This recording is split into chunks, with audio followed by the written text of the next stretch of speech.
All right. And how do I advance this?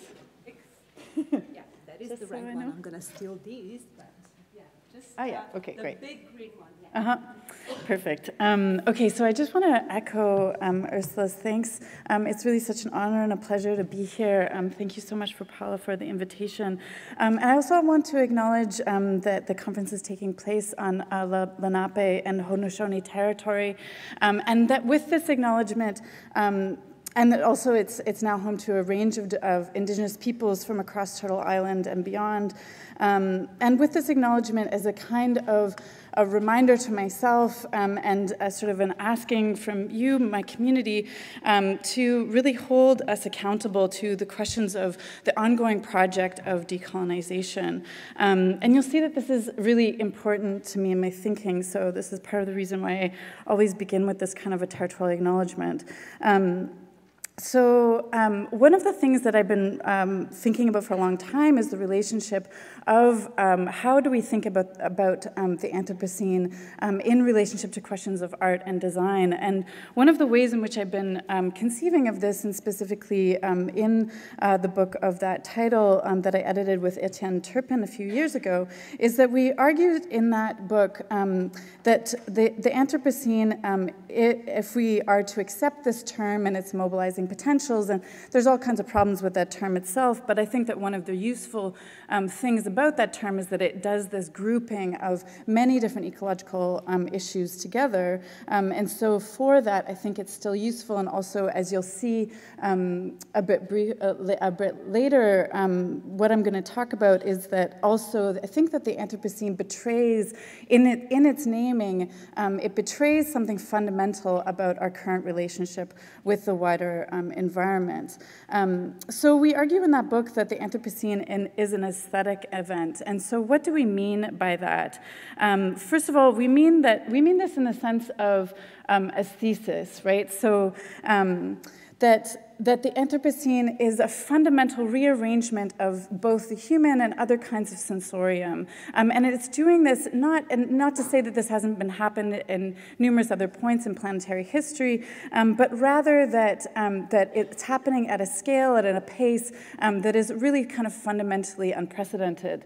And so thinking about it in this terms, I think really helps us take into account the ways in which the Anthropocene is primarily a perceptive and embodied experience, right? And it marks the period of complete defamiliarization and derangement of sense perception. And we can see this unfolding around us all the time, right?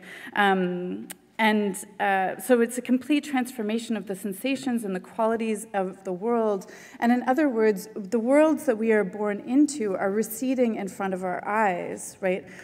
Causing a complete kind of rearrangement of the sensory apparatus of our organisms. So these are the kinds of questions that I'm really interested in relationship to the Anthropocene. And that climate change under these terms can really be thought of as this kind of rearrangement.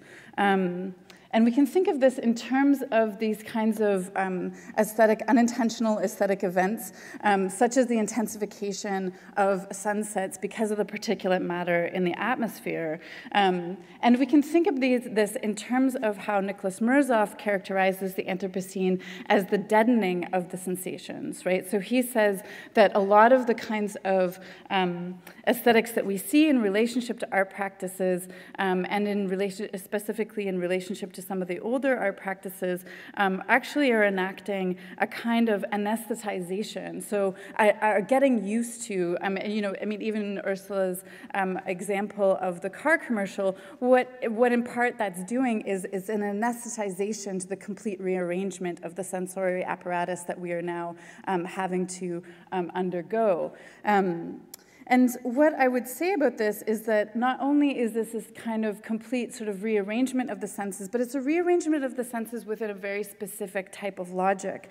And as I've argued with my colleague Zoe Todd, a Métis anthropologist, what we argue there is that the rearrangement of the senses that is happening is undergoing through the colonial lens. And so actually the Anthropocene is really the extension and enactment of colonial logic, because it systematically erases difference, right? And we can see this in all kinds of examples, and we can see this primarily through the project of settler colonialism, where the actual project of it was the goal and aim of settler colonialism was to change the climate, right? It was to come to these lands or to other lands and to literally remake the world into the vision of a displaced Europe. And so this happened throughout the last 500 years through this kind of radical transformation of the biosphere, the hydrosphere, and other kinds of ecological systems. And obviously, then we can also see that in terms of Lewis and Maslin's article, in case you're unfamiliar with it, where they argue that the Anthropocene should be dated to the beginning of the colonial period, so it's 1610, the Orbis spike. And in part, they argue this because you can actually see in the geologic record the marker of the the decrease in carbon dioxide levels because of the fact of genocide, right? So there were so many people, 90% of the population of the Americas was killed off through, was brutally murdered through the project of colonialism. And due to these factors, you can actually see the regrowth of forests and therefore the decrease in carbon dioxide. And what we argue, myself and Zoe Todd, is that these kinds of universalist ideas are still deeply embedded in the ways in which we approach conventionally in the West, at least, and more globally, we approach these kinds of concepts of what it means to be living in an ecology. And even the term Anthropocene itself, with its same kind of universalizing tendencies, betrays the same logic, right? It extends and betrays the same logic that where colonizers actively shaped territories and refused to see what was in front of them, instead forcing a landscape, climate, flora, and fauna into an idealized version of the world modeled on sameness and replication of the homeland. So the seismic shock of dispossession and brutality that colonialism employed to gain entry into and claims over indigenous lands in the 15th, 16th, 17th, 18th, and 19th centuries, this seismic shock kept rolling like a slinky, pressing and compacting in different ways in different places as colonialism spread outwards into homelands of self-determining peoples around the globe. And the other thing I want to say about this is that this process of climate change as the means and aim of colonialism is not incidental, right? And just in the sense of wanting to remake the kind of aesthetic experience of a place, but is also a fundamentally effective strategy at gaining power over other peoples, right? If you completely reshape the homelands of peoples, you can really undermine their ability to be sovereign, right? And so this was an incredibly effective strategy that worked to compact and speed up time, laying waste to legal orders, languages, and place story in quick succession.